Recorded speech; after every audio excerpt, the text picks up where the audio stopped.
Welcome to the final, for now, episode of Kindle Curiosity. So, in the early days of motherhood, when Davy was a sleepy newborn, I had this vision for how I was going to continue all of these various projects. And I kept inviting people to the podcast and trying to schedule interviews, and suddenly he started teething. That changed everything. So, not only is it hard to find the time to podcast and schedule, and I hate to leave him if he's really fussy, but also like my mental bandwidth is just not there. So the mental and emotional bandwidth to have an intelligent conversation with someone, this is not the season for that. So this episode, Sara works for NASA, and she's also a quilter. So she's an engineer and an artist, a quilter. And she is one of the first people that I thought of when I wanted to start this podcast, and one of the first people that I invited.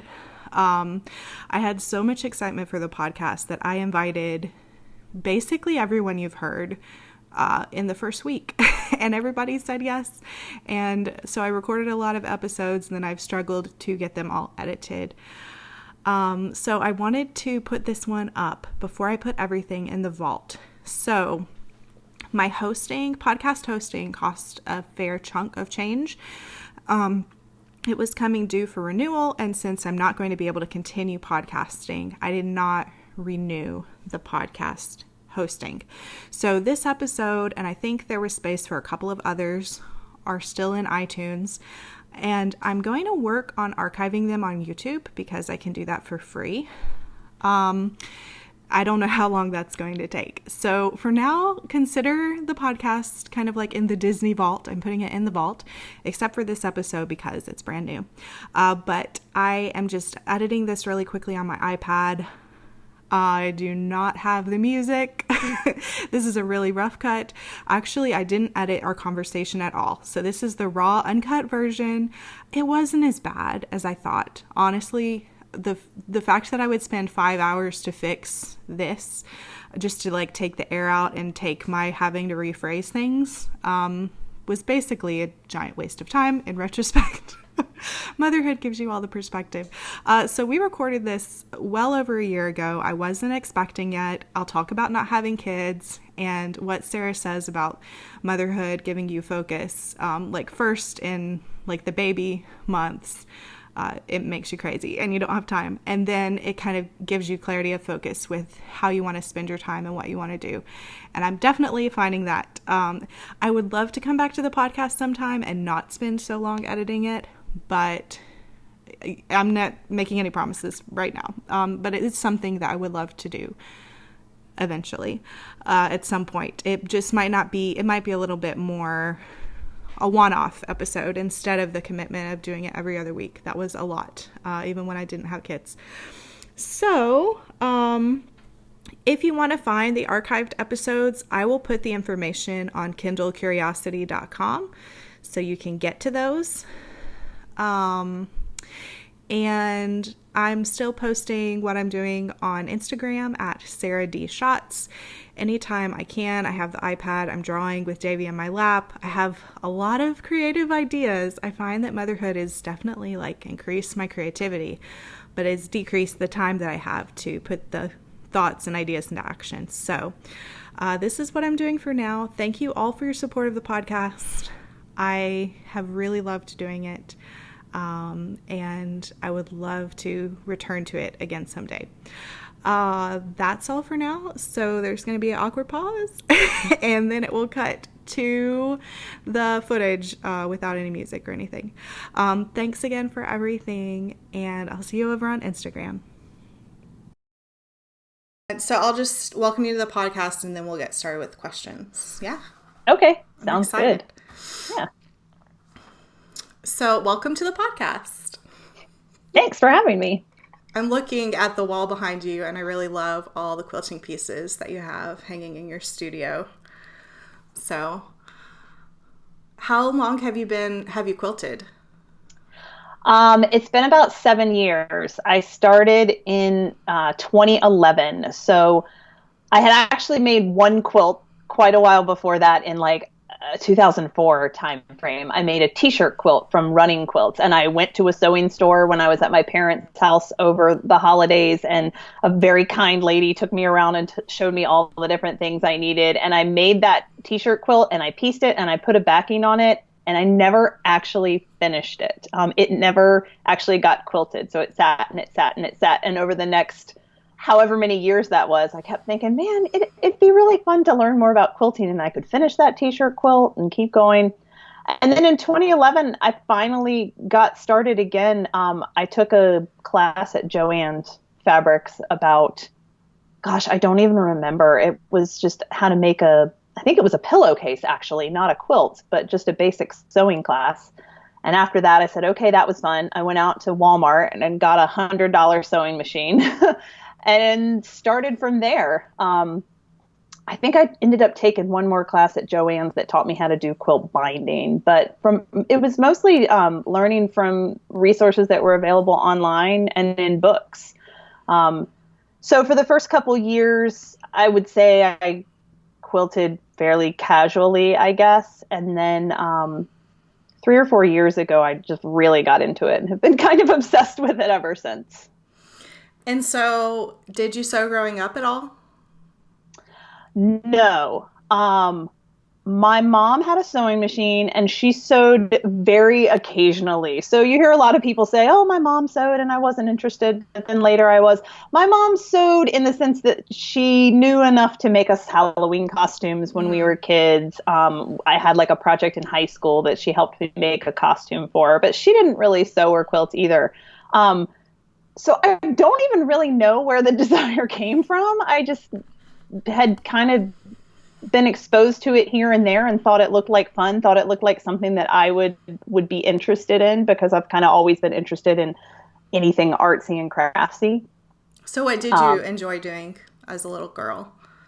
Well, anything arts and craftsy. So I didn't sew, but I would draw. I would do any of those kinds of like craft kits you could get at Michael's or, any of those types of stores. I did cross stitch. My grandmother did cross stitch. So a little bit different, but same kind of ballpark, I guess, in the crafting world. So I did do some cross stitch when I was a kid. But really just a lot of drawing. My parents put me in art classes when I was pretty young. I've never asked them why. I should ask them. I guess they saw that I enjoyed it. But when I was 5 or 6, they put me in just some like not super formal, but just, extracurricular type art classes. And I did that for several years and just was always kind of drawing and doing fun, crafty things on the side. My mom was a stay-at-home mom for quite a while, but then when my siblings and I got a little older, she went back to teaching. She had been a teacher. I would draw things for her kindergarten class as decorations for the wall. At around middle school, I got super into Disney animation, and I was like, I'm going to be a Disney animator when I grew up. And I would draw the pictures from the Disney books onto like pieces of transparency. I would draw them with a Sharpie and then like paint them in, like an animation cell. So, I was just always kind of doing stuff like that. And so then when you went off to college, how did you decide what to study? So, well, I studied engineering, which probably sounds like kind of a total change in direction. There is kind of a path that leads there. So the Disney animation was around middle school. Around that time, I also became kind of interested in architecture. So kind of shifting a little bit more towards, I guess, both art and like some of the technology type stuff. But then when I got into high school, I was taking all my science classes. I took chemistry, I took biology, I took physics. And in 9th grade in physics class, the teacher offered us like an extra credit project that was to write a paper about an experiment you could do on the way to Mars. It was this contest that was sponsored by NASA and the National Science Teachers Association, I think. Something that may not be the exact name, but something like that. And I was a pretty good student and very eager to please and, get A's. And so extra credit, I was like, awesome, sign me up. So I did the project, and I actually ended up getting a trip to Kennedy Space Center in Florida out of it. I was like a regional winner. Um, and so that was the first time I had ever been exposed to NASA, really. Now, as an additional background, I think I mentioned my mom was a teacher. My dad has an engineering degree and worked as an engineer for the first maybe 5 to 8 years of my life. And then he left engineering. But so on my dad's side, I had a little bit of that exposure to engineering. And my dad, even though he left engineering, was very interested in that type of thing. So my dad was real interested in astronomy. And so I knew about the stars and kind of shared a little bit of that interest. And so then in my freshman year of high school, I started to get really interested in NASA. And it's like, this is something people do. This is something I could do. Like, how do I get to do that? How do I get to work for NASA? And so that's when I became really interested in engineering. And so when I started looking at colleges, I started considering, I'm going to study maybe mechanical or aerospace engineering. So I ended up studying aerospace engineering at Georgia Tech, pretty much specifically because I wanted to work for NASA. And I would say for several years in there, I wasn't doing as much arts and craftsy stuff, I guess. I got real focused on NASA. I read every book I could find about space history. I thought I wanted to be an astronaut. I got real into it. So that's how I decided what to study in college and what led to, the rest of my career since then. Yeah, I'd love to hear your thoughts on creativity in science as like let me try to rephrase that question because I just started rambling. But I'd love to hear your thoughts on creative problem solving and how creativity plays its part in science as well as in art. That's something I'm really interested in. That's why I didn't just want artists on the podcast.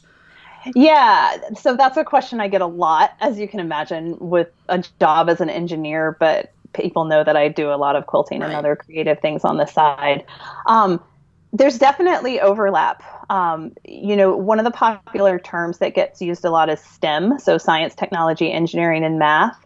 But I've seen a growing kind of movement to turn that into STEAM. So add an A to it, and that A is for the arts, because they do kind of go together. There's a lot of overlap.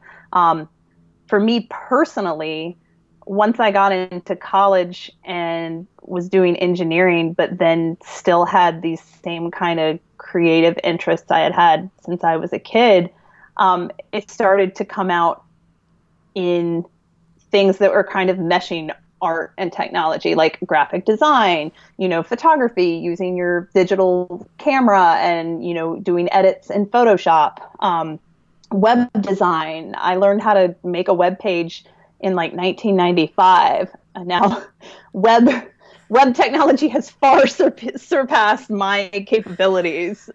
If you need a basic HTML page, I am all over that. But if you need anything more, I don't have those skills anymore. But so, starting to see those areas, though, where like visual things combine with technology. When I was in college, even though I was majoring in engineering, I ended up working for the student newspaper as a section editor. So I was getting to play around in early versions of InDesign, or it may not have been InDesign, but something like that, doing layout and being like, well, I like how this looks. And I was very focused on that type of thing and coming up with new and creative layouts for, your standard college newspaper page. So that's always been kind of a mix. In terms of my specific role at NASA, there's always room for creativity in engineering and coming up with new ideas, thinking outside the box, coming up with ways to save money, to save energy, to save time, to save all three of those things. In the context specifically of NASA and spaceflight, there's a lot of creative thought that goes into making things better, faster, cheaper. That's a term that you hear a lot. And kind of the joke is that you can only have two of those three things. You can't have all three at once. But, ideally the goal is to try and head in that direction, make things that are simpler but more effective, make things that are more cost effective but are still getting the job done.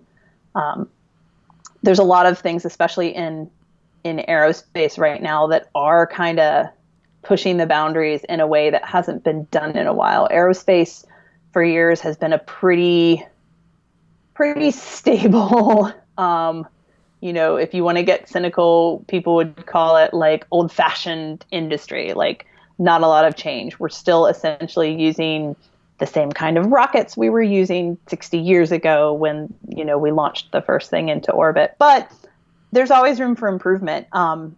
And there's a lot of new players in the industry now that haven't been around for a while. For a while it was just NASA and some of the big aerospace contractors, but now you have companies coming in like SpaceX with Elon Musk, who has made a bunch of money at PayPal and is now building rockets. And he's actually not the only one. There's quite a few people that made a bunch of money in the tech industry and are now building rockets and spacecraft. So trying to apply some of what they've learned in another industry in new and creative ways to the aerospace industry. Yeah. So there's a lot of room for creativity and engineering. It's just, you kind of have to look at it differently. So obviously most of my listeners are not technical, are not experts in what you do, but I'd love to try to talk about what you do at NASA. Yeah.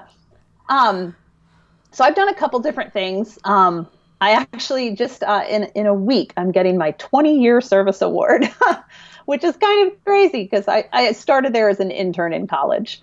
So I worked as an intern and did a bunch of different things then. Just it's not even worth trying to give details because they were low-level projects. But for the first half, I was in our flight dynamics group, which deals with the dynamics of flight. That sounds really lame. So it deals with basically the trajectories and the path that you're taking, both for ascent, launching, and descent, coming back down, and then also while you're in orbit, so going around the Earth and making sure you are where you want to be. I became a flight controller for the space shuttle, so I worked in mission control. I was a rendezvous officer, so a lot of the people in mission control are in charge of a specific system. So you'll have the person that's in charge of the computer system and the person who's in charge of the propulsion system and the electrical system. I was a rendezvous officer, which was a little bit different. We were in charge of a phase of flight. So it was our job essentially to get the space shuttle from on the ground to at the space station or any other target in orbit. By the time I came into that job, we were primarily going to either the space station or the Hubble Space Telescope. So basically how you get from point A to point B, which is surprisingly complicated when you get into orbit and you're going around the Earth at 17,000 miles an hour. So the space shuttle program ended in 2011, though, and I was looking around trying to find what I wanted to do next since I couldn't be a flight controller for the space shuttle anymore. And I ended up moving over into NASA's safety organization. So we have an organization called Safety and Mission Assurance, and it's our job to, it's kind of self-explanatory, it's our job to make sure that spaceflight is as safe as we can make it. There is always going to be risk involved in going into space. There's kind of no way around that. Nothing in life is zero risk, right? I mean, you could get in a car accident driving down the street tomorrow. Mm-hmm. But spaceflight in particular is maybe a little more risky than other activities. But we try and do everything we can to eliminate as many hazards as possible, and just try and go into it eyes wide open about the level of risk that we're willing and able to accept. And when you cross that line to saying that doing XYZ is going to be too difficult or it's going to put the crew in too much danger, that kind of thing. So I support our safety organization specifically for the space station. So the space station has been in orbit for almost 20 years now. Yeah. And a lot of people don't realize it's there. They don't realize it's crewed. There have been people on the space station constantly since the year 2000. You can see it from the ground sometimes if the lighting is right when it passes over your house. So it's pretty cool. But so there are activities going on the space station 24/7. And there's a flight control team on the ground that's working with that. And there are planning teams figuring out what we're going to do next week, the week after that, 6 months from now, 2 years from now. And so my role now is in our safety organization to help with that process, essentially, to help keep the space station running. Wow. Yeah, it's pretty cool.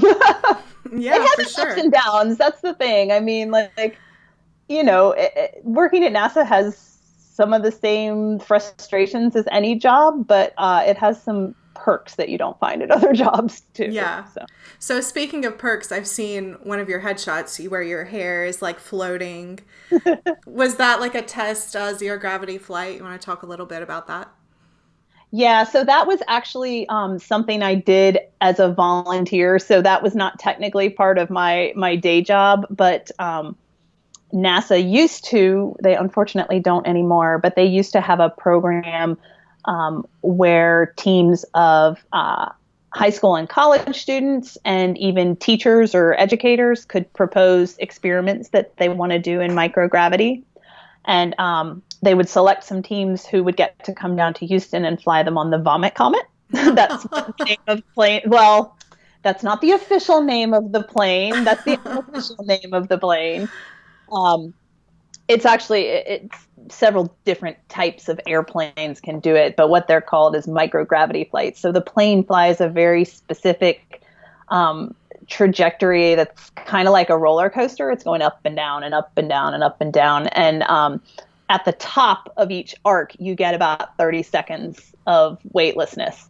On the flip side, on the bottom side, you get twice the force of gravity. And so that's what gets the Vomit Comet nickname, because if you're going back and forth between that, it's not uncommon for you to vomit. But yeah, so I volunteered as a NASA mentor to help the teams that come in get their experiments ready and get their experiments in a state that will pass NASA's various requirements for things that would fly on that plane. And so, yeah, one of the perks of being a mentor for that program was that you get to fly with your team. So I got to do that several times. That was pretty cool. Yeah. I threw up the first flight, but never again after that, for the record. Your body was like, okay, I know what we're doing now. Yeah. So when you first visited the Kennedy Space Center, what was it about that kind of grabbed your attention? Do you remember specifically? I think it was just kind of the realization that all this stuff was out there and getting to actually see it in person versus, reading about it in the newspaper. I mean, this was pre-internet days. Reading about it in the newspaper or in books. At the time I went down there was a space shuttle that was actually on the launch pad. It was 1993, so it was the one that was about to launch and go repair the Hubble Space Telescope. If people know anything about the Hubble Space Telescope, they may remember that when it was first launched, the pictures that it took came back blurry. So we had to launch another space shuttle mission a couple years later to go up and fix it. And it was that mission, the one that went and fixed it, that was on the launch pad. And so we got to drive around the launch pad and, wow, that's the actual space shuttle sitting right there. That's so cool. And just talking to some of the people that worked there and hearing how they were enthusiastic about it, that all made an impression. I actually, so that first trip was in 9th grade. I ended up going back in 10th and 11th grade as part of the same competition. And in the 11th grade, that third year, I came here to Houston, to the Johnson Space Center, instead of to Florida. So that's kind of cool that I got that trip here. And then a few years later, I was working here as an intern. Yeah. I actually grew up in Florida. Well, I was there through like 2nd grade. And in 1st grade, we went to the Kennedy Space Center. And cool. I was really young, but I remember being really impressed. And like you said, getting to see the stuff in person rather than in a book or on the TV. Yeah. Yeah. Yeah. It would be good to go back as an adult. Well, if you're ever in Houston, I'll be happy to give you a tour of JSC here. Show you mission control. So you mentioned that at one point you perhaps wanted to be an astronaut and then you've pivoted and now you're an engineer. Was there anything specific that made you change your mind on that? That's a good question. Nobody's ever asked me that specifically, I don't think. I think after I came down here and started working, I just kind of realized that maybe astronaut wasn't the right fit for me. the astronauts do get to fly in space, which is clearly awesome. But when they're not flying in space, which is 99% of the time, they're doing a lot of the same jobs that I am. You know, they're supporting meetings, they're helping plan future activities, they're training, of course, if they're assigned for a flight. But they're kind of doing office jobs, just like the rest of us are, office or engineering jobs. And at some point, I guess I kind of just realized that I could do all of that as an engineer. There's definitely also an aspect to it that being an astronaut is highly competitive.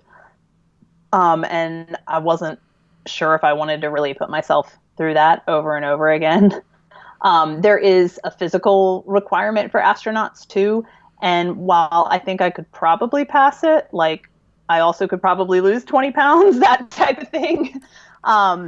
And then at one point they had a vision requirement that I'm not sure I could meet, although I think they've loosened the vision requirement quite significantly these days. Yeah. Actually, after I went to Kennedy Space Center as a 6-year-old, I wanted to be an astronaut, but I was told that my eyesight wasn't good enough. So I was like, oh, well, I guess I'll do something else.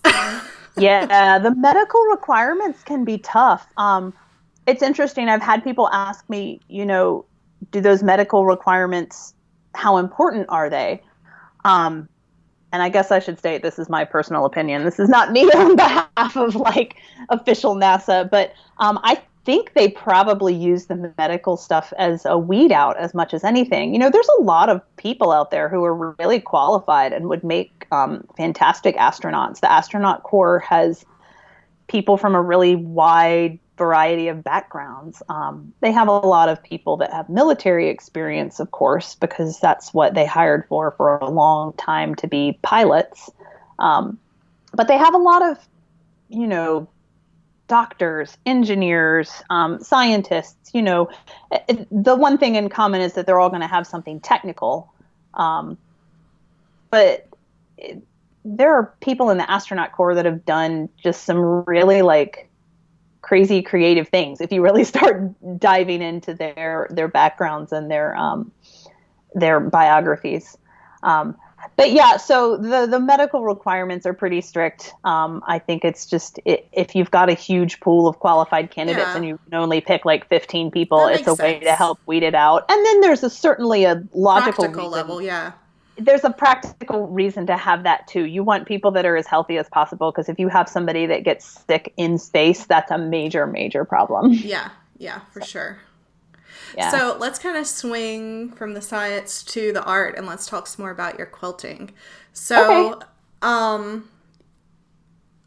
let's see. I'm not even sure what to ask. You talked about how you started quilting.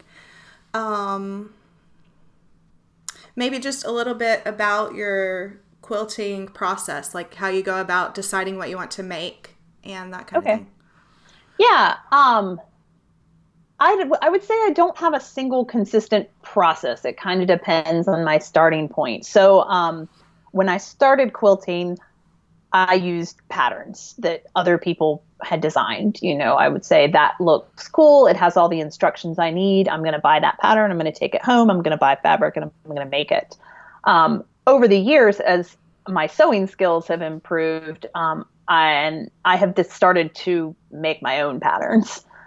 So these days I do a little bit of a mix. I still do use patterns written by other people if it's something that I really like or just feel like making. Occasionally I'll test things for other people. But about half the time I'm also just coming up with my own patterns. And that is super fun. That's just a really good way to mix my creative stuff with the technical stuff. Yeah. So I get really excited about sitting down and opening up Illustrator and drawing out what my quilt's going to look like, and then doing all the math and calculating the seam allowances and figuring out cutting layouts, how to cut all my pieces out of my yard of fabric, that type of thing. I just really, really enjoy that part. So these days it depends on my starting point. If I'm designing my own pattern, I start kind of where I just said. I sketch it out by hand usually first, and then I'll take it onto the computer. I'm pretty good with the Adobe suite of products. So I use Illustrator quite a bit and draw it out there. And from there, it's a pretty straightforward process. Everybody does things a little differently. I like to cut everything first most of the time. So I'll get all my fabrics laid out and cut everything. So I've got a big stack of pieces, and then I'll just sit down at the sewing machine and start going. Some quilts come together pretty quickly. Some of them take a really long time. All depends on how many pieces and seams they have and how careful I'm being. But yeah, so the basic process of making a quilt is, you cut the fabric, you sew it back together, and then kind of the basic definition of what makes a quilt is it has 3 layers. It has a top, it has a backing, and it has a layer of batting in the middle. So the quilting process is then sewing all 3 of those layers together. So to date, I've done that on my home sewing machine, but in the past couple months, I've also started renting time at a sewing store nearby to me that has a long arm machine, which is like a room-sized sewing machine that the easiest way to explain it, so if you have a sewing machine at your house that's sitting on a table, the sewing machine is staying still and you are moving the fabric under the needle of the sewing machine. So a long arm machine is the opposite of that. You load your quilt onto a frame and the sewing machine itself is on like a system of rollers. So you're moving the sewing machine around on top of it. So I'm starting to learn how to do that. So you're physically moving the machine yourself. Mm-hmm. Yeah, You're just standing in front of it and it's got little handlebars and you're just moving it around in whatever design you want. So if people have ever been to a quilt show or seen pictures of quilts online, if you see things that are really, really intricate with lots of swirls or feathers or things like that, there's a good chance it was done on a long arm. Yeah, I've never thought of that, but our local art museum, I'll see if I can find the piece to link to because I don't remember the name or the artist, but it was massive. It was bigger than my living room, wide and tall. It was really, really big, and it was kind of a scene. And like you said, the sewing itself was very curvy and textured, and I never really stopped to think, how did they do that? Because you certainly couldn't do that on a regular sewing machine. There's a lot of different options. Yeah. So the piecing part of the process, which is, when you have all the little pieces and you're putting them together into a single quilt top, that's pretty much always done on a, just like your normal sewing machine that you see at home. It can also be done by hand, which takes a significantly longer amount of time. I've done a little bit of hand piecing, but not very much. But yeah, so the piecing process is pretty much always done on your run-of-the-mill sewing machine. But there's lots of different things you can do for the quilting process. There are people that can do amazing designs on their home machine too, like swirls and feathers and stuff. I am not currently one of those people. But you start to be limited by the amount of space you have at home and the amount of space between like your sewing machine. Exactly. They call it, I think it's called the harp space. So the amount of space there, and like if you're trying to quilt, let's say you want to make one for your bed, like your king size bed, that's a lot of fabric and material to be trying to move around, and it gets really heavy. And so when you get, there will usually be kind of like a size limit where it just becomes real difficult to do on your own. There are people that do it for sure. But So do you make more quilts that are decorative, or do you use them on your beds, or some of both? Most of mine are decorative. Well, actually, no, I wouldn't say that. So I started to say that at first because I don't really have many quilts on the beds in my house. But most of the quilts I have made have been for other people, and I assume / hope that they use them in their houses. So it's maybe 50-50. I've made a lot of quilts for babies over the last several years. I started quilting about a year before I had my first child. So my daughter is going to be 6 years old next week. So I started quilting about a year before she was born. So I've made a quilt for her on her bed. And I have a second daughter now who has a couple quilts, smaller ones. I've made a lot for the kids of friends. But then the other half I have made, I would say, are decorative. on the video, you can see the wall behind me. So I have a wall in my sewing room full of mini quilts. Most of them I've made. A couple of them have been made by other people that they sent to me in Instagram swaps and that kind of thing. But most of the quilts I've made are either up on the wall back there or I've given them away to people. I have one that's hanging in our bedroom over my headboard, although I'm going to have to take it down soon because it actually got into a show. So I got to get that one ready. And then I have a couple that I've made that have hung at QuiltCon, which is the Modern Quilting Guild's yearly quilt show, that are up on a shelf that I need to either give away or do something with. I'm not one of those people that just wants to have a massive pile of quilts. I much prefer to have a use for them. Either like I'm going to give this to somebody with the express intent of like you're going to hang it on your wall, or you're going to use it with your baby, or you're going to put it on your bed, that type of thing.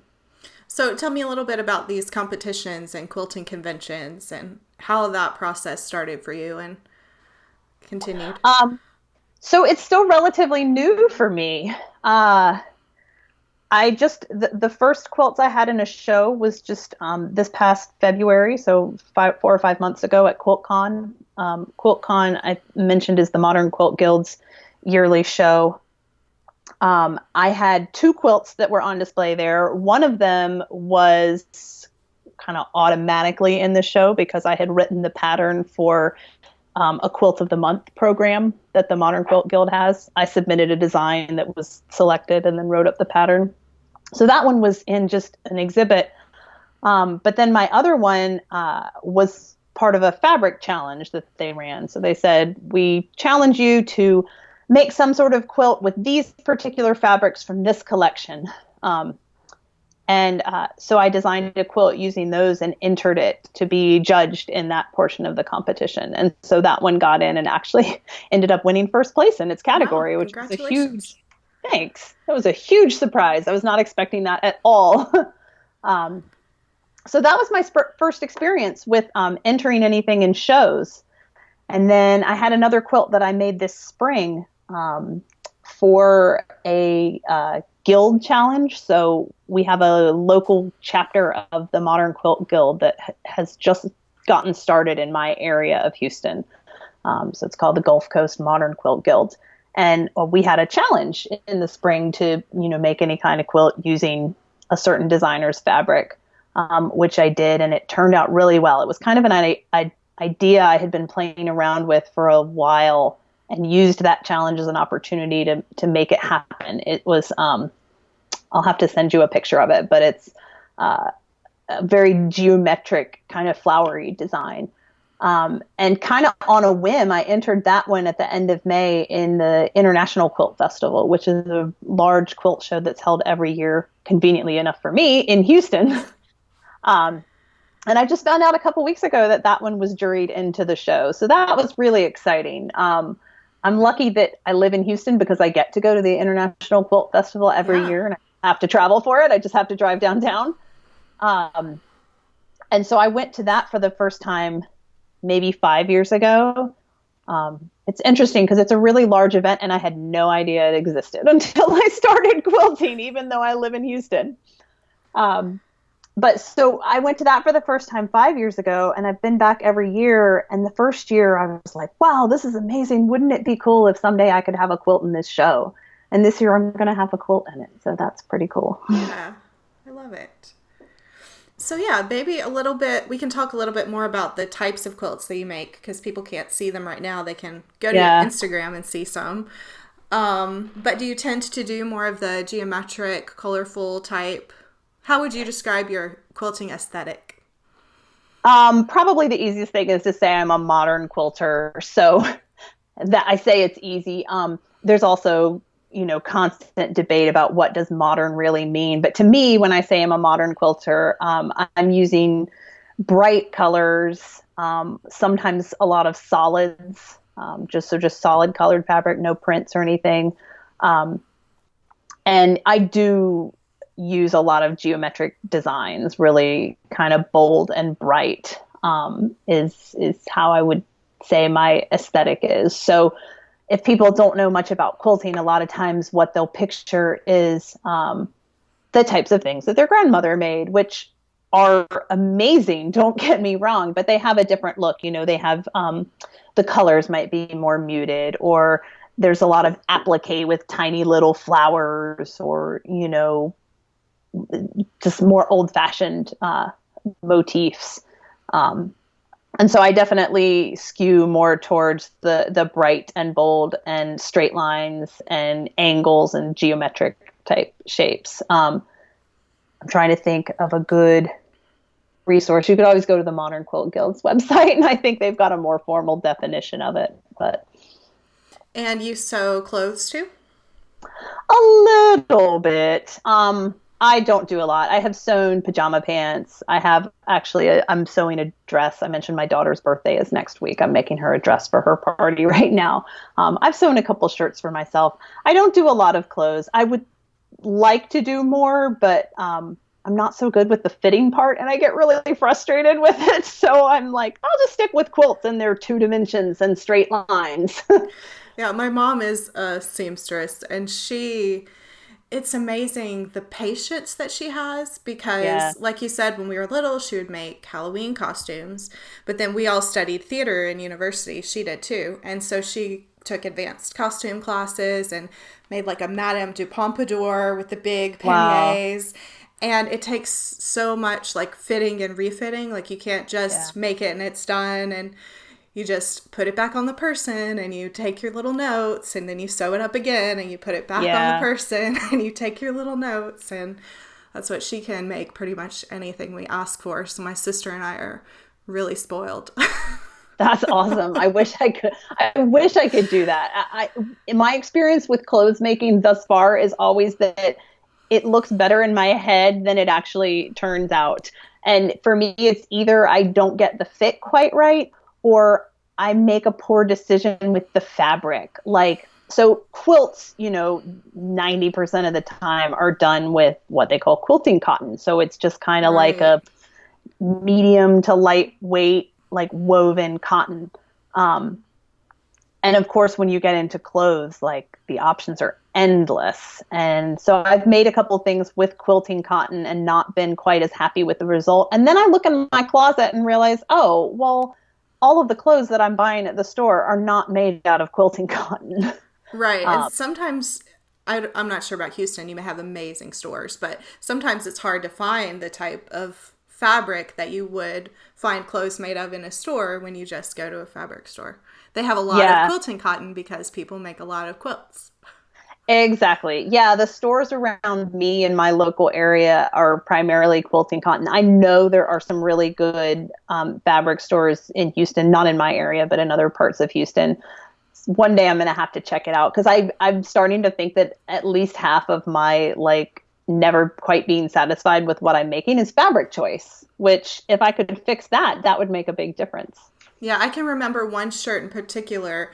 It was like a tunic top that I bought when I lived in London, and Mom drew it off and she was making me like a duplicate of it. Yeah. But we couldn't find exactly the right fabric, and so she made it with the closest we could find, and it's still a nice shirt, but it doesn't hang the same way. It's a lot more stiff than where the other one's kind of like almost Grecian, the way the fabric will just like whew. But this one's a little more boxy, and so it does. And if you're buying online, you can't touch it. You don't really know quite where you're going to get. Yeah. Yeah, I got some fabric recently that I thought was going to work really well, and I bought it online. And when it arrived, the texture of it was just not what I had been expecting. But yeah, one thing I've noticed, so I buy a lot of what shops would call modern fabrics, what they would categorize as modern fabrics. And there has been a noticeable increase in the past year or two in the companies printing. When they'll print a new collection of quilting fabrics on quilting cotton, they'll also throw in 1 or 2 of those prints on like cotton lawn, which is more lightweight, or rayon, which is, totally different entirely, different substrates. And there's definitely an increase, I think, in the desire for people to make their own clothes. Yeah, that's good. And I think they're trying to match that. Yeah, that's supply and demand. Exactly.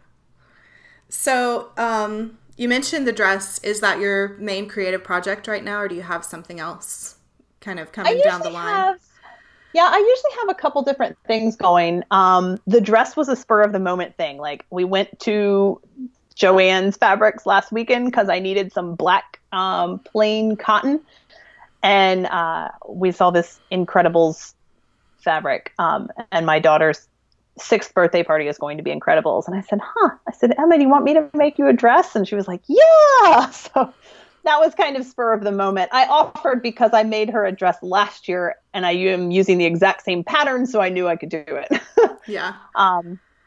But yeah, I usually have a couple different things going. I do have a quilt going right now, though it's kind of long term. I decided to participate in a sew along that someone is running on Instagram to make a sampler quilt. It's 100 blocks in 100 days. So it started, I think we're 3 weeks into it now. I think I posted block number 21 today. So that's in progress. You know, I've had 70 whatever more days to go before that one's done. But I think that's the only quilt I have in progress right now. I'm thinking about a couple. The QuiltCon has a couple more challenges that they've announced for next year. QuiltCon is in February. I'm probably going to make something for one of those. I've sketched out a couple ideas, so I need to decide what direction I want to go with those. So let's see. I'm trying to see what we've already talked about. I'll just ask you these, and if you feel you've already said all there is to do, we can skip ahead. Okay. So, how does curiosity play a part in, well, you have like two pursuits. So how does curiosity play a part in what you do? And you can answer either or both. I think I would say it's less a part in like the specific things that I do and more in just life in general. Mm-hmm. My husband and I actually talk about curiosity on a fairly regular basis, because he has a wide array of interests too. We both have kind of a wide array of interests. He also works at NASA as an engineer, but has a bunch of other things he likes to do on the side, building little electronics things, doing astrophotography in our backyard, all kinds of stuff. So I think we're both kind of by nature curious people. We're just interested in a lot of things. Like there aren't many things that somebody can bring up in conversation and I'll be like, no, I'm just not interested in hearing about that. Like, let's change the subject. I can pretty much always come up with some questions to ask about whatever you're talking about. I like to read a lot. I like to look around online a lot. I like to see what other people are doing. I like to see what else is out there. So I think it's just more of like a fundamental personality trait. Yeah. Some people are just interested in a lot of things and like to know what's out there in the world, and some people aren't. And hopefully I'm one of the former category. And so aside from quilting and what's like the oversweeping word for what you do at NASA?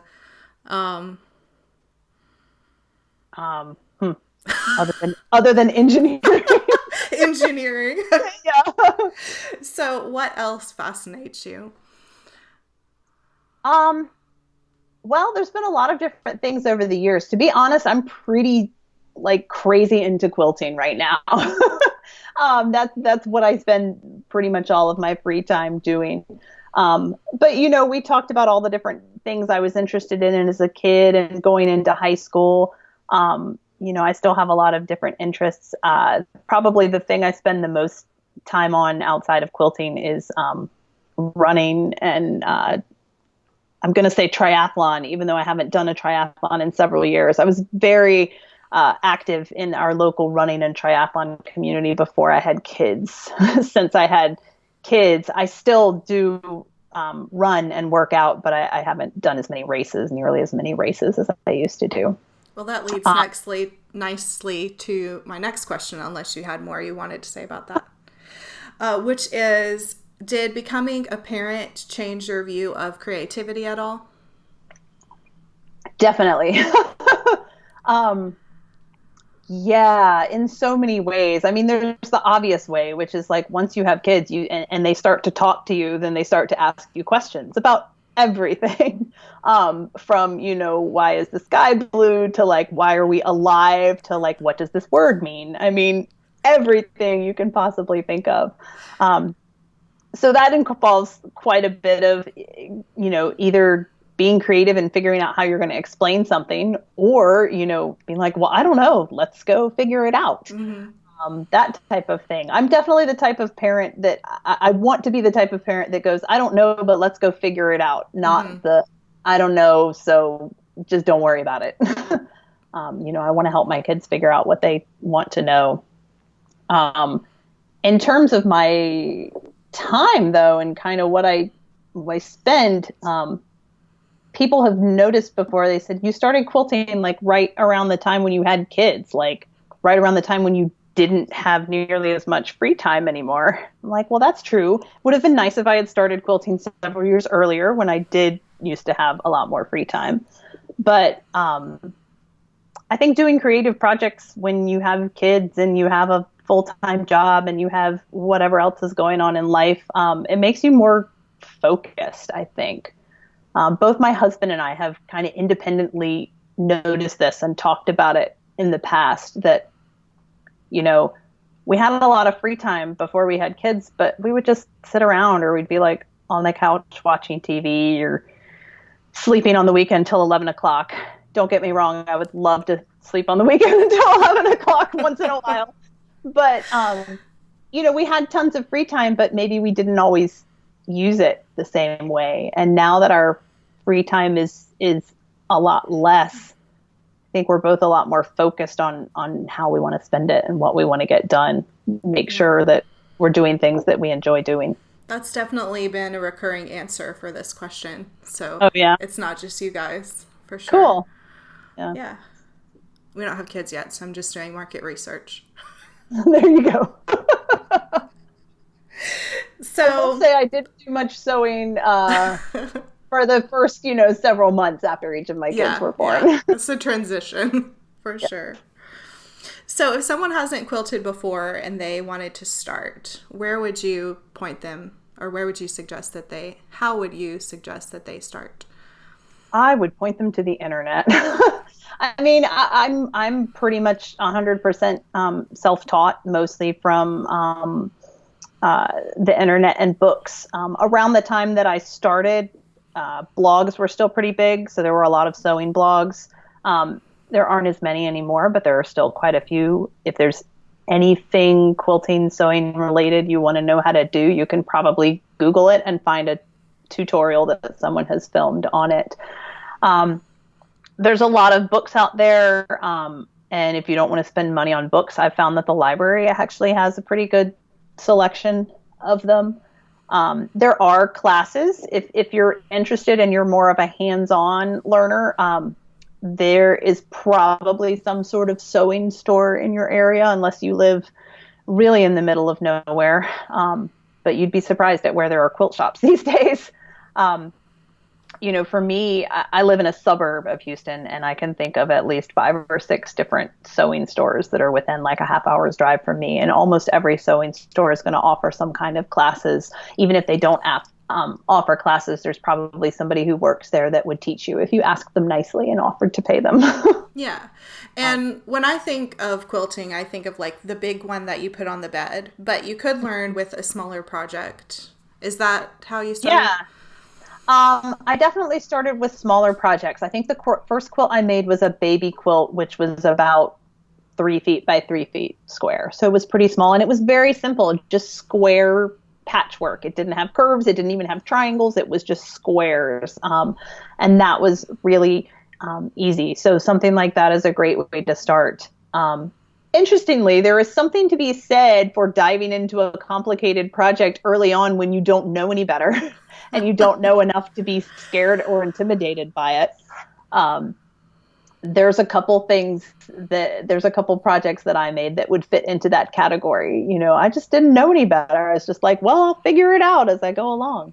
But there are definitely things that are easy to start with, simple shapes, larger shapes, I think that first quilt I made was like 5-inch squares, which is pretty straightforward.